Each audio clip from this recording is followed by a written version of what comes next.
Jamaica Sunshine Girls will look to rebound against England Roses in the final two tests of the Vitality series at Copper Box Arena in London over the weekend.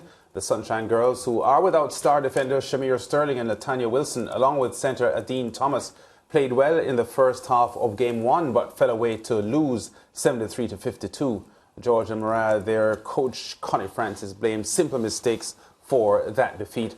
But is there more to attribute to this loss? Yeah, it has to be a lot more than just simple mistakes, because yes, it's one to say that, simple mistakes can cost you an entire match. But I got the sense that after the first two quarters, it's as if the Jamaican Sunshine Girls lost their way completely. And to be leading by such a margin in the first two quarters, it actually really bothered me.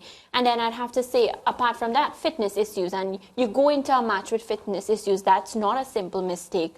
So those, if I'm to just use those 2 points, it can't just be simple mistakes. It's a lot more than that.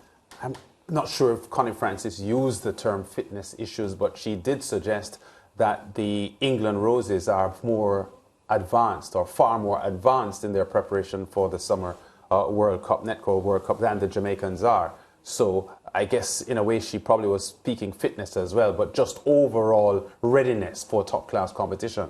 Yeah, and she'll be absolutely right, which is why I appear to be the only one unbothered. I mean, people are taking this loss so seriously, the experts and the pundits and everybody else.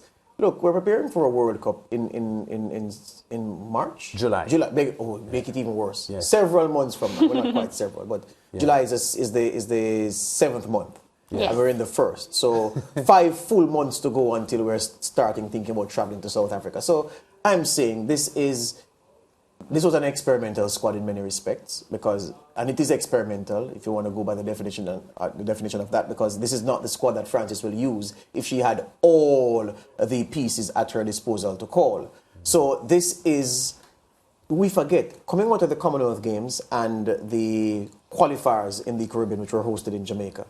This is the first serious netball that Jamaica would have played with respect to the Caribbean competition. This is the first. And the fast net, which was a makeshift team anyway. So I was going to say, this is the first serious netball since the Commonwealth Games. Yes. What did we expect? How many of those girls from the Commonwealth Games are here? Many of them are not. So I'm saying, at this stage where we are building up, and there's nothing wrong if England is ahead fitness-wise, or just ahead 6 months before a competition. That's not a bother. So I'm saying, I am not drawing those conclusions from the performance in the first test. If we get beat 3-0, it will mean nothing to me in terms of what the Sunshine Girls will be capable of when Cape Town starts in July. What I will say, though, is the loss coming now at this particular time is good. Sometimes losing a match is a good thing, because it gives them a sort of reality check versus, because they were dominant in the netball qualifiers that we had here in Jamaica, yes. Right? So, that could make you become complacent. And I'm just saying that because that was a totally different Jamaican team, a young team that was playing at the Netball World Cup qualifiers. But back to my point, it's a good thing sometimes to lose matches and get a reality check, because it helps you to identify areas that you would need to work on. And I think that would happen here. I'd say to Lance, Mariah, that if this were the last prep series before the World Cup, I'd be like everybody is saying, oh my goodness, what's happening, so forth, so forth. And if we had all the players. But even if we didn't have all the players and we lost their last series before going to South Africa, I'd be worried. Yes. But I have no reason to be, and I'm saying that if we're going to talk about development, and we're going to talk about the long road to development, building into a World Cup, nobody wants to peak early. It's not as if Connie Francis's job will be on the line if we get beat 3-0. This is a part of the development that we've always said Netball Jamaica should facilitate for the girls heading into a big tournament such as the World Cup. And I'll be disappointed if after high-class competition against England, then the next teams and series we play are against middling to footling members of the world netball hierarchy. I want to see New Zealand and Australia and South Africa and Namibia and the big guns against the Sunshine Girls building in. So I am totally unbothered. I want everybody to avoid injuries, and I just want the new girls who are there in the squad, Mariah, Lance, to push hard to say, all right, we're going to play well. We're not going to lose the second test. We're not going to lose the third test, because Miss Francis must have a serious decision to make when she sits down with all names on paper, everybody available fit. She must seriously consider what I did in England when she's looking at who will get a seat on that plane to South Africa. Yeah, and we have to remember, too, that the English were very nervous at the end of the first half, because the Jamaicans led first quarter and continued to lead at the end of the second quarter.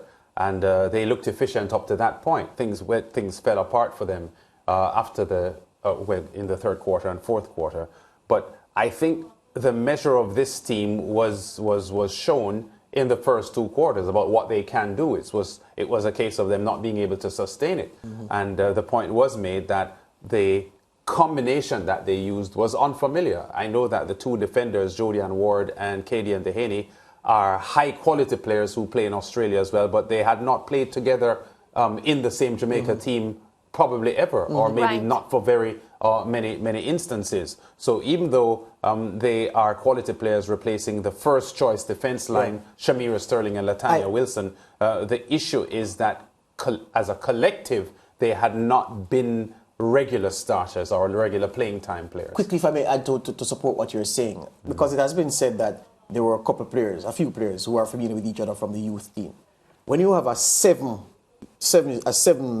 team, if 3 members of that 7-member team are not used to playing together, you're going to have a problem. It's not like a football team of 11 players or 15 players on the field in rugby or whatever. Because 3 is almost half of the team. It's almost half. So don't tell me that 3 unfamiliar in 7 is not a problem. It is. But all that aside, what we saw from the first 2 quarters, I'm looking forward to see that in the second match. More of that. More of that. Yeah.